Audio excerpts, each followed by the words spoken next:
L'Italia dei Valori è sempre stata ed è nato come un partito trasversale, post-ideologico, è un partito di governo. È chiaro che un partito di governo non a tutti i costi, un partito che fosse un partito contro il centrodestra berlusconiano, ma contro ciò che questo rappresenta, perché non è che eliminato Berlusconi e il centrodestra risolva quelle che sono secondo noi le differenze culturali che ci caratterizzano. Non a caso noi siamo stati contro il governo delle larghe intese di Monti e lo siamo anche nei confronti di Letta, considerato che mettere insieme tutto il contrario di tutto, due culture diverse, non consente di adottare soluzioni per i cittadini. Faccio un esempio per tutti. Una delle piaghe del nostro paese è la evasione fiscale, che incide nella nostra economia oltre 120 miliardi di euro l'anno. Immaginate 30 volte il costo dell'IMU che i cittadini non riescono a pagare. Bene, ma come pensiamo seriamente di lottare la grande evasione fiscale? Io non mi riferisco alla piccola evasione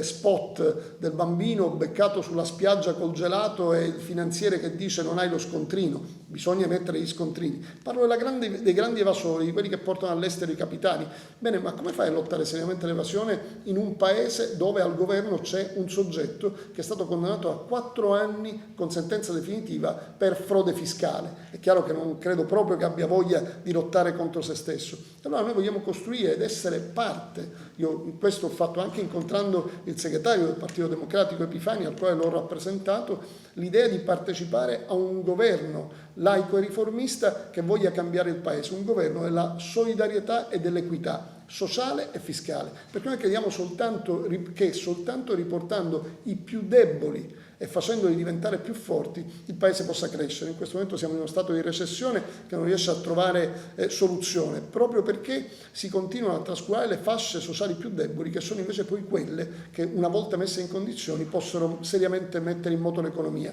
Un altro esempio in questa direzione: noi intendiamo muoverci al fine di tutelare la piccola e media impresa, che riteniamo essere il perno dell'economia italiana, a discapito della grande impresa, perché la grande impresa italiana riteniamo che nel nostro paese alla fine sia più quello che ha preso che quello che ha dato. Per intenderci, gli esempi variano dalla Fiat ai Riva. Il tema è semplice: quando le cose vanno bene gli utili li prendono i proprietari della grande azienda, quando le cose vanno così scatta la cassa integrazione e quindi paghiamo tutti, quando le cose vanno male delocalizzano, lasciano le aziende, chiudono e vanno all'estero. Allora noi riteniamo che al contrario, poi con questo non voglio dire che bisogna chiudere le grandi imprese, bisogna dire che le grandi imprese devono diventare virtuose al pari delle piccole e medie alle quali viene chiesto di essere virtuose, e in questo senso noi vogliamo essere al fianco del piccolo imprenditore per fare in modo che possa avere dei finanziamenti da parte delle banche